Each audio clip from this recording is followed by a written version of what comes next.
বুঝলাম না। এই যে মামুনি, এই দুনিয়াতে কেউ যদি টাকা ধার নেয় তাকে আর খুঁজেও পাওয়া যায় না। তোমাদের এলাকায় দেখতেছি সাইদা এসে ধারের টাকা মিটাই দিয়ে যায়।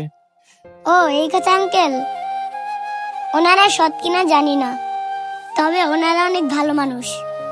সৎ না ভালো মানুষ? মামুনি, তোমার কথা কিছুই তো বুঝলাম না, আমাকে একটু বুঝিয়ে বলো তো। হয়েছে কি আঙ্কেল, আমার বাবা 2 সপ্তাহ যাবত অসুস্থ হয়ে বিছানায় পড়ে আছে।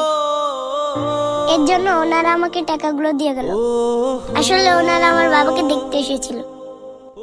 যারাই আমার বাবাকে দেখতে আসে তারাই কোনো না কোনো ভাবে আমাকে সাহায্য করে যায়।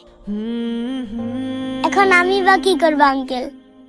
আমি না চাইলে ওনাদের সাহায্যটা আমাকে নিতে হয়, কারণ আমি তো অনেক ছোট, আমি তো ইনকাম করতে পারি না। আর আমার বাবার চিকিৎসা করতেও অনেক টাকার প্রয়োজন, তাই না চাইতেও আমার টাকাটা নিতে হয়। তা না হয় বুঝলাম মামুনি, কিন্তু ওনারা চাইলে তো তোমাকে সরাসরি সাহায্য করতে পারতো। কারণ আঙ্কেল, আমার বাবা